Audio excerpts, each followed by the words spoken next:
Now that we've talked about a number of the ideas behind how we handle assumption questions, let's go ahead and try some of the, sort of a subset of these, the flaw questions, which again just mean we have to identify the assumption and point out what might potentially be wrong with it.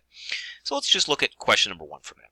Remember, first thing we have to do is find the conclusion. And skimming over this,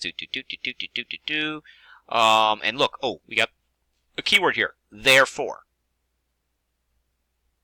So therefore is indicating, here's what our conclusion. What's the conclusion?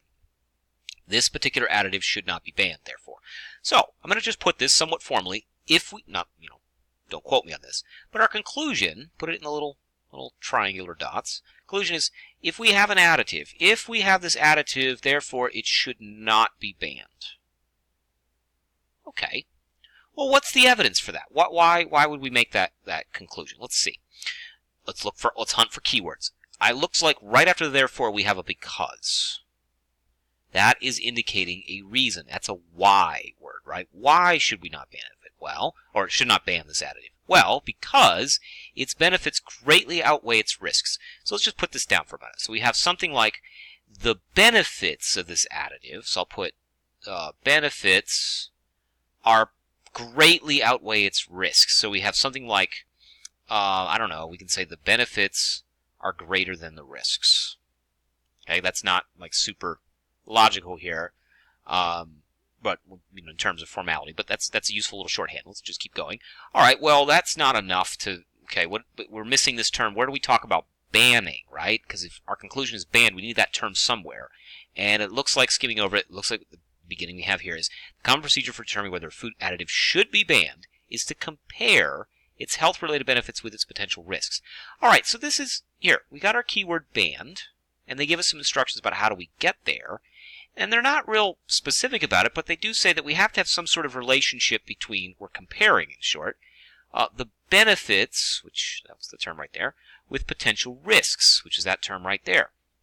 So we have some kind of relationship. I'm going to put it in yellow here. Well, no, let's see the same color for a minute. So we know that, benefits versus risks compared to risks. I'll put an open dot. Benefits and risks leads us to something to do with ban. Now, they didn't spell that exactly out, like what is the relationship? Presumably, if the benefits are greater than the risks, then we're not banning. If the benefits are less than the risks. But, there's some kind of, we make the assessment of whether something should be banned based on the interplay between benefits and risks. Okay, so we have that. All right, and then what else do we have? An additive use might cause allergic reactions in a few consumers. So that means this additive that we're talking about, evidence number 2, additive does lead to potentially increased risk, right? In a few consumers. And there's, some notes there, few consumers and its might. So it's not a very strong, arrow there for the risk. The risk doesn't go up that much. So maybe I could do something like this. They're saying, it's just a little bump in the risk. Okay. And what else do we have? And it says, but for most consumers of lemon soda, however, the coloring enhances their enjoyment of the beverage. So we can say another statement about this additive. We can say the additive does cause increased enjoyment. And they're putting these two things together, saying, well, all right, well, if our measurement is benefits versus risk, clearly the benefits are greater than the risk, therefore we should not ban it. Okay, but what's the flaw? This is why writing those terms down is extremely important. Look at this. We did a switcheroo. The key measurements are, the terms that we're comparing are health benefits and risk. But in line, this one where it says that it enhances enjoyment, well, enjoyment is not the same thing as a health benefit. Right? That is our, that's the assumption here. You see that? So the term is like, okay, so look at this, A leads to increased risk, potentially, but A also leads to increased benefit, and the idea is that, or increased enjoyment, and the idea is that, well, if your benefits are greater than your risks, then we shouldn't ban it, so therefore we shouldn't ban it, because enjoyment is greater than risk. But enjoyment doesn't mean the same thing as benefit. That's the assumption. It helps when you map things out a little bit like here. So I know for a fact I'm going to have to find that the flaw in this is that I am assuming, our first idea was, what links these things together was that increased enjoyment is the same thing as increased benefit. But that, in fact, may be true, but that's an assumption, right? That's not spelled out in the argument there. So to make that conclusion based on this is illegitimate. So we can look for which the flaw has to be that we equate those things. Let's see. Implies that diet. No, that's not it. Yeah, here it is. Treats enjoyment of a beverage as a health-related benefit. There's our problem. We made these terms equivalent. Okay, I'm going to pause this for a moment, clean up a little bit, and we'll tackle some more questions and, kind of just keep soldering on. Okay, continuing on, and just kind of clean this up a little bit. Let's look at question number 2. Same thing.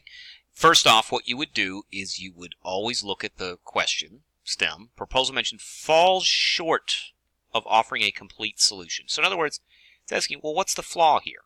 There's a problem with this. Well, let's see. What is the conclusion first? Let's start with that. All right. Conclusion is, okay, here's a key word. Look at this. Since. So that's an indication. Okay, so because of something, there's a result here. So what you would do is you kind of find the comma. Oh, right here. All right, since this, which we know is going to be evidence, what are we supposed to do? What's the conclusion? Some people propose that we should stop trying to develop such a plan. Instead, should shut down all present nuclear plants and build no new.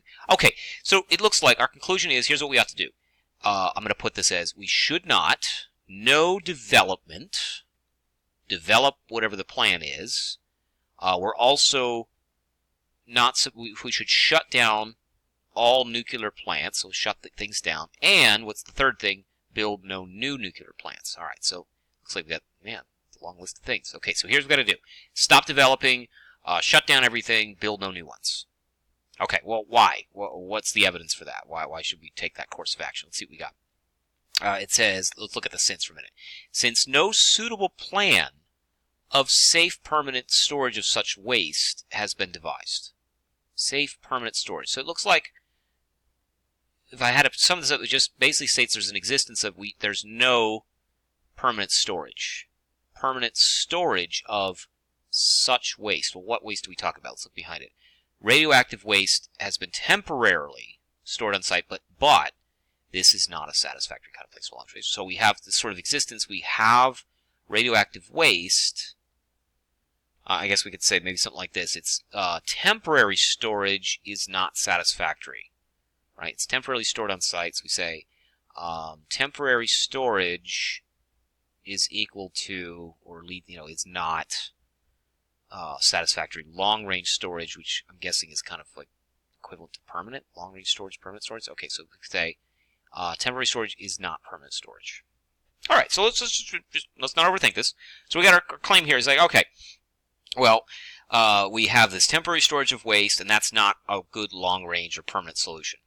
And there is no permanent solution. Okay, all right, fine. What can we conclude? Well, do this, this, this, and that.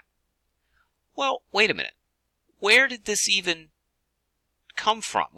That's nowhere in our terms for our evidence do we talk about stop building, not develop any plans, shut down everything. How does that deal with the problem?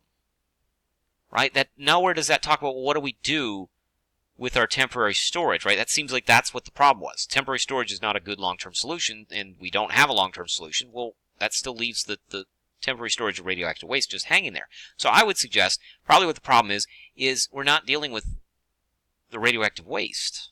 That's the problem to begin with. So let me see.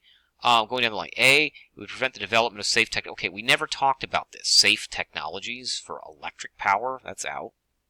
It does not distinguish between nuclear plants that have a reputation for, well, operating safely. That term never appears anywhere, right? We're talking about storage. That's out.